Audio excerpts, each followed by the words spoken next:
আসসালামু আলাইকুম। সবাইকে আন্তরিক শুভেচ্ছা প্রীতি জ্ঞাপন করে আমি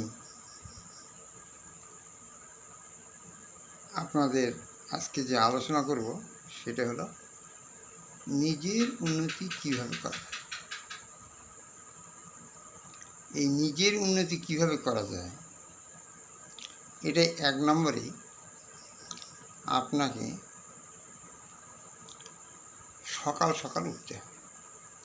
উঠে আপনি কিছু প্রাতঃভ্রমণ করবেন, আপনি নামাজ আদায় করবেন বা অন্য কাজটা হলে এই কাজটা হলে আপনারা ঈশ্বরের কাছে প্রার্থনা করবেন, মুসলমান হয়তো নামাজ পড়বেন। এই কাজটা আপনাকে করতে হবে নিষ্ঠার সঙ্গে নিয়মিতভাবে। 2 নম্বর, আপনাকে এই কিছু আহার করতে হবে সকালবেলা। সে জলযোগ করেন, চা খান, বিস্কুট খান, ইত্যাদি খান, সকালবেলা কিছু টিফিন করুন। এই টিফিন করার পরে আপনি আপনার যে কাজ, যাতে কিছু আয় হয় এরকম একটা আয়ের পথ আপনার করতে হবে। সে যত ছোটই হোক না কেন, এই আয় করতে গিয়ে এমন একটা ব্যবসা করছেন বা এমন একটা ইয়ে করছেন যে আপনি লজ্জা পাচ্ছেন। লজ্জা করে কোনো কাজ, যে কাজটা চুরি বিদ্যা নয়, অন্যায় করে নয়, হালাল পথে, বৈধ পথে আপনি একটা ছোটো মোটো আয় করুন, ব্যবসা করুন। সেটা বিভিন্নভাবে আপনার যেটা পছন্দনীয় সে ব্যবসা আপনি করবেন। আপনার আর্থিক অবস্থার উপর নির্ভর করবে। খুব ছোটো করে সেটা করতে হবে, একদিনে বড় হতে সেটা হবে না। সেটা আপনি একটা আয়ের ব্যবস্থা করুন। কারণ আয় যদি আপনার না থাকে, আপনাকে মানুষ কিন্তু অন্য মানুষেরা সেই মান্যতা দেবে না। সেজন্য একটা আয় আপনাকে করতে হবে। আর কি, আপনাকে নিয়মিত ব্যায়াম করতে হবে। কারণ স্বাস্থ্যই সম্পদ।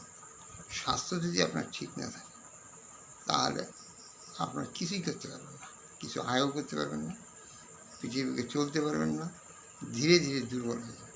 সেজন্য ব্যায়াম করতে হবে, এক্সারসাইজ আপনি করতে হবে। এক্সারসাইজ করলে কী হবে, স্বাস্থ্য ভালো থাকবে আর কিছু আয়ও করা যাবে। স্বাস্থ্য ভালো বলতে একদম মোটাসোটা হয়ে যাবেন ইয়ে হবে তা নয়। আপনি সক্ষমতা, আপনি কাজ করার সক্ষমতা থাকলেই সেটাই ঠিক আছে। আর আপনি নিয়মিত খাবেন। দুপুরবেলা যে সময় খান সে সময় ঠিক সময় খাবেন। 1টার দিকে ভাত খাবেন। একে খাওয়া বারবার না খেয়ে বৈকালের আগে টিফিন করেন, সন্ধ্যায়, রাত্রেবেলা খান রুটি টুটি ইত্যাদি খান, ভাত ছাড়া, তাহলে আপনার শরীর ঠিক থাকবে। এরপরে আপনি কী করবেন, ঠিক সময় ঘুমাতে হবে। ঘুমটা যদি আপনার ঠিক না হয়, 8 ঘন্টা ঘুম করা উচিত। আর কোনো টেনশন মাথায় রাখা চলবে না। টেনশন যদি রাখে, সবসময় মনে ফুর্তি রাখতে হবে এবং কোরআনের বিভিন্ন রকমের সূরা কেরাত পাঠ করা, দোয়া তাসবিহ পাঠ করা করলে মনটা ভালো থাকবে। এবং আরেকটা কাজ করতে হবে, সেটা কি, সুসঙ্গ হতে হবে। সঙ্গটা যেন ভালো হয়। সঙ্গ দোষে শিলা হয়। আপনি যদি সঙ্গ ঠিক না রাখেন, আপনি ভালো মানুষের সঙ্গে উঠে বসা করবেন, ভালো পরামর্শ করবেন। আর বিড়িখোর লোকদের সঙ্গে উঠা বসা করবেন, ওই বিড়ি খাবেন। মদখোরের সঙ্গে উঠে বসে মদ খাবেন, চুরি করবেন।